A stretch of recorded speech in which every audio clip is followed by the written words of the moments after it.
Hello, Joe. Let's start the given question. The question says 12 cells, each having the same EMF, are connected in series and are kept in a closed box. Some of the cells are wrongly connected. This battery is connected in series with an ammeter and two cells identical with each other and also identical with the previous cells. The current is 3 ampere when the external cells support this battery and is 2 ampere when the cells oppose uh, this the battery. How many cells in the battery are wrongly connected? Option 1 A, option B 2, option C 3, option D none of this. So we need to understand about the key concept of combination of cells. And in the combination of cells हमें series combination की बात हम करेंगे. So let's suppose we have cells which are connected in series. There are n cells कुछ इस तरीके से n cells connected हैं series में. सबका EMF लेट से हम मान लेते हैं EMF E1, E2, E3, E4 and En. इस तरीके से कुछ EMFs आर गिवन. ठीक है, सबके कुछ इंटरनल रेजिस्टेंस होंगे अपने और सबको हम एक साथ बना देते हैं यहाँ पे कुछ इस तरीके से R1, R2 and R3, R4 so one. तो जो इक्वलेंट लिखा जाएगा इसका equivalent will be E1 plus E2 so on En तक. ठीक है, सिंपली हमें ऐड करना है अगर पोलैरिटी सेम तरीके से कनेक्टेड है तब. ठीक है, तो ये एक चीज़ यहाँ पे ध्यान रखनी है हमें. अगर सेल्स आर और we can say if cells are identical means उनका ईएमएफ और इंटरनल रेजिस्टेंस अगर सेम है तो फॉर अगर ईएमएफ सेम है उनके तो हम क्या लिखेंगे स्ट्रेट अवे ई इक्वलेंट को हम लिख सकते हैं एन इंटू ई जस्ट राइट. और अगर इंटरनल रेजिस्टेंस भी उनका आइडेंटिकल है मीन्स ई और आर दोनों ही सेम होंगे. सो आर इक्वलेंट को तो सिंपली हमें एन इंटू आर लिखना है. अब ये चीज़ यहाँ पे याद रखनी है अगर पोलैरिटी रिवर्स हो जाती है लेट से एम सेल्स एन में से M cells are wrongly connected या फिर आर अपोजिटली कनेक्टेड, उनकी पोलैरिटी अपोजिटली कनेक्टेड है, तब क्या करना है हमें. तब ई इक्वलेंट का जो फॉर्मूला होगा वो चेंज हो जाएगा. सबसे पहले तो जो सेम डायरेक्शन में कनेक्टेड है उनकी पोलैरिटी हमें लिखनी होगी, वो होगी N minus M into E. इतने होंगे जो सेम सेम सेंस में कनेक्टेड होंगे राइट. और जो अपोजिटली है वो एम है तो ये एम ई को हम सब्ट्रैक्ट कर देंगे. So this is how we can get the value of E equivalent जिसको हम डायरेक्टली अब लिख सकते हैं इस तरीके से. ठीक है, सो ये रिजल्ट्स हमें याद रखने. आर पे तो कोई फर्क पड़ेगा नहीं, आर तो जस्ट हम रिवर्स करें या सेम करें वो तो सिंपली जस्ट ऐड ही होंगे. ठीक है, so this is the theory part that we need to keep in mind. अब यहाँ पे हमें सेम सिचुएशन गिवन है, 12 सेल्स है. ठीक है ना, उसमें से कुछ रॉन्गली कनेक्टेड है तो हम मान लेते हैं लेट द रॉन्गली कनेक्टेड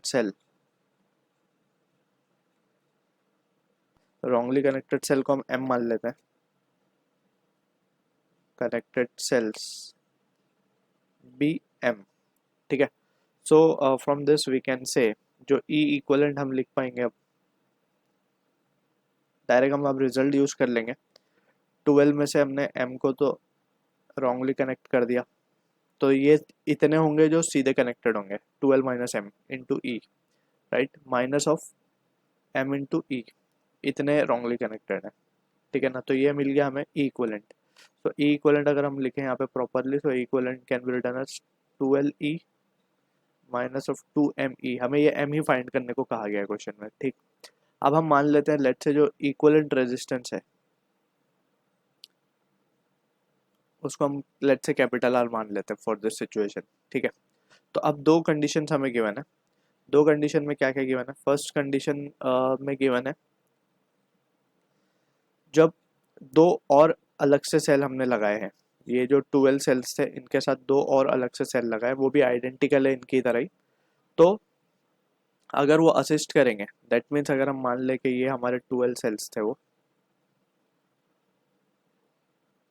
इस तरीके से 12 सेल्स थे, ये एक बॉक्स में बनते हैं.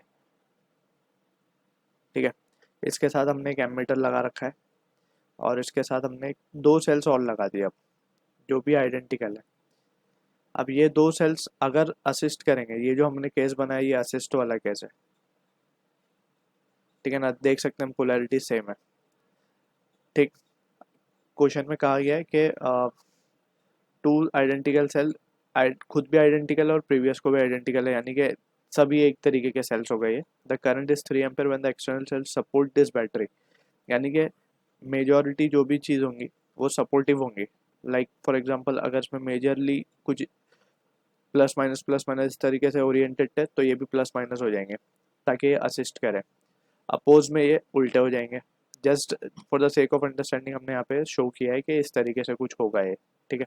तो असिस्ट में इस तरीके से होगा, अपोज में हम क्या करेंगे, ये पोलैरिटी बस बदल देंगे। अगर ये कुछ इस तरीके से आ जाएगा तो ये अपोज करने लगेंगे, ठीक है। अगर यहाँ पे मेजॉरिटी प्लस माइनस इस तरीके से होगी तो ये अपोजिशन इस तरीके से होगा, ठीक।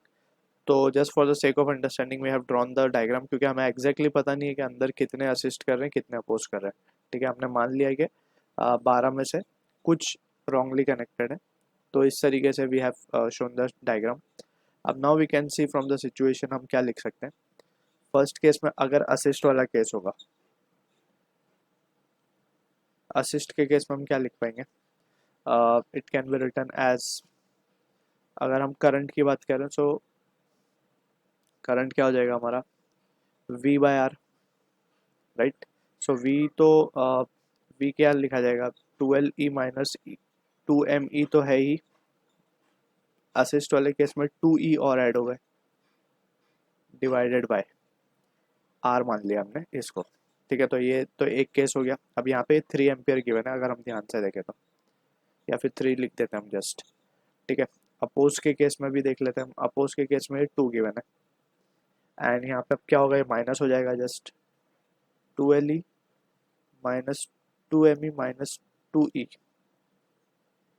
इसको थोड़ा सा प्रॉपरली लिख देते हैं, और 2 will be equals to 12E minus of 2ME minus of 2E divided by R, ठीक। तो ये अपोज का केस हो गया। अब हमें M की वैल्यू फाइंड करनी है बेसिकली, तो वी कैन सी फर्स्ट वाला केस हो जाएगा हमारा 3 will be equals to 14E, तो हम लिख देंगे यहाँ पे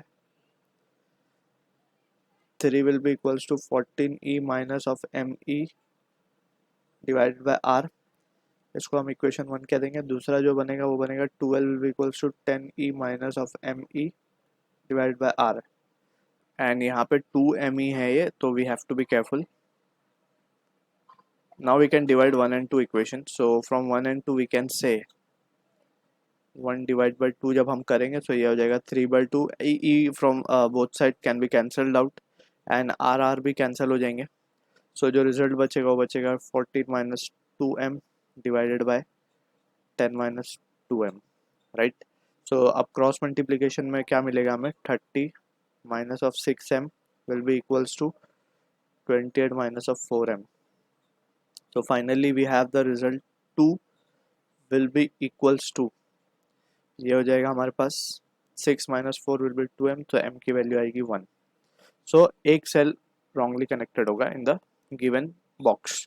सो हमारा ऑप्शन जो करेक्ट होगा 1 is the answer to the question. I hope you understood the solution. All the best.